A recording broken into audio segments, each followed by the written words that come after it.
On the way, Jesus told them, "All of you will desert me, for the scriptures say, God will strike the shepherd, and the sheep will be scattered. But after I am raised from the dead, I will go ahead of you to Galilee and meet you." There Peter said to him, "Even if everyone else deserts you, I never will." Jesus replied, "I tell you the truth, Peter. This very night, before the rooster crows twice, you will deny 3 times that you even know me." "No," Peter declared emphatically. "Even if I have to die with you, I will never deny you." And all the others vowed the same. They went to the olive grove called Gethsemane, and Jesus said, "Sit here while I go and pray." He took Peter, James, and John with him, and he became deeply troubled and distressed. He told them, "My soul is crushed with grief to the point of death. Stay here and keep watch with me." He went on a little farther and fell to the ground. He prayed that, if it were possible, the awful hour awaiting him might pass him by. "Abba, Father," he cried out, "everything is possible for you. Please take this cup of suffering away from me. Yet I want your will to be done, not mine." Then he returned and found the disciples asleep. He said to Peter, "Simon, are you asleep? Couldn't you watch with me even 1 hour? Keep watch and pray, so that you will not give in to temptation. For the spirit is willing, but the body is weak." Then Jesus left them again and prayed the same prayer as before. When he returned to them again, he found them sleeping, for they couldn't keep their eyes open, and they didn't know what to say. When he returned to them the 3rd time, he said, "Go ahead and sleep. Have your rest, but no, the time has come. The Son of Man is betrayed into the hands of sinners. Up, let's be going. Look, my betrayer is here." And immediately, even as Jesus said this, Judas, one of the 12 disciples, arrived with a crowd of men armed with swords and clubs.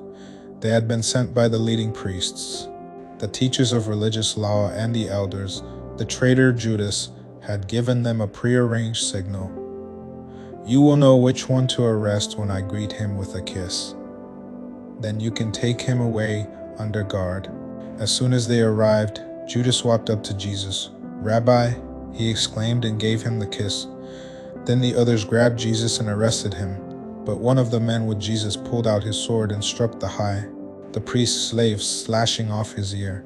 Jesus asked them, "Am I some dangerous revolutionary, that you come with swords and clubs to arrest me?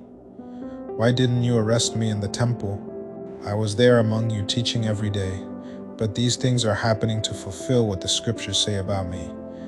Then all his disciples deserted him and ran away. One young man following behind was clothed only in a long linen shirt. When the mob tried to grab him, he slipped out of his shirt and ran away naked. They took Jesus to the high priest's home, where the leading priests, the elders, and the teachers of religious law had gathered. Meanwhile, Peter followed him at a distance and went right into the high priest's courtyard. There he sat with the guards, warming himself by the fire. Inside, the leading priests and the entire high council were trying to find evidence against Jesus so they could put him to death, but they couldn't find any. Many false witnesses spoke against him, but they contradicted each other. Finally, some men stood up and gave this false testimony.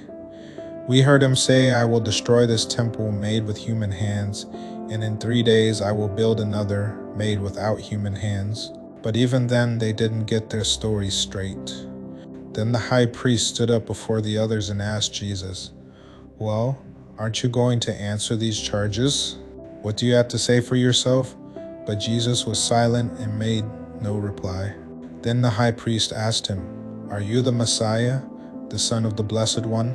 Jesus said, "I am, and you will see the Son of Man seated in the place of power at God's right hand, and coming on the clouds of heaven." Then the high priest tore his clothing to show his horror and said, "Why do we need other witnesses? You have all heard his blasphemy. What is your verdict?" "Guilty," they all cried. "He deserves to die." Then some of them began to spit at him, and they blindfolded him and beat him with their fists. "Prophesy to us," they jeered. and the guards slapped him as they took him away. Meanwhile, Peter was in the courtyard below. One of the servant girls who worked for the high priest came by and noticed the Peter warming himself at the fire. She looked at him closely and said, "You were one of those with Jesus of Nazareth." But Peter denied it. "I don't know what you're talking about," he said, and he went out into the entryway. Just then a rooster crowed. When the servant girl saw him standing there, she began telling the others, "This man is definitely one of them." But Peter denied it again. A little later, some of the other bystanders confronted Peter and said, "You must be one of them because you are a Galilean." Peter swore, "A curse on me if I'm lying. I don't know this man you're talking about." And immediately the rooster crowed the second time. Suddenly, Jesus' words flashed through Peter's mind. "Before the rooster crows twice, you will deny 3 times that you even know me." And he broke down and wept.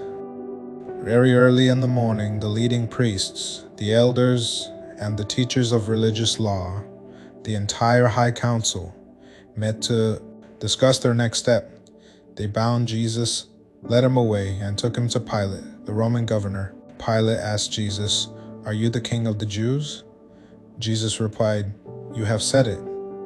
Then the leading priests kept accusing him of many crimes, and Pilate asked him, "Aren't you going to answer them? What about all these charges they are bringing against you?" But Jesus said nothing, much to Pilate's surprise. Now it was the governor's custom each year during the Passover celebration to release one prisoner. Anyone, the people, requested.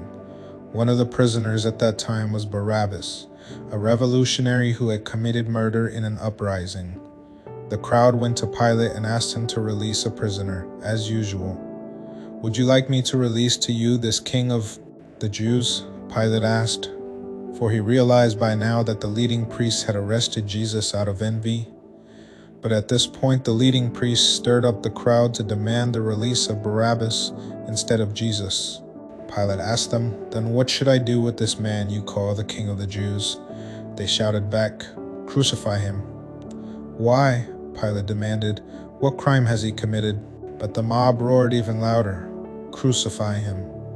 So to pacify the crowd, Pilate released Barabbas to them. He ordered Jesus flogged with a lead-tipped whip, then turned him over to the Roman soldiers to be crucified. The soldiers took Jesus into the courtyard of the governor's headquarters, called the Praetorium, and called out the entire regiment. They dressed him in a purple robe, and they wove thorn branches into a crown and put it on his head. Then they saluted him and taunted, "Hail, King of the Jews!" And they struck him on the head with a reed stick, spit on him, and dropped to their knees in mock worship. When they were finally tired of mocking him, they took off the purple robe and put his own clothes on him again. Then they led him away to be crucified.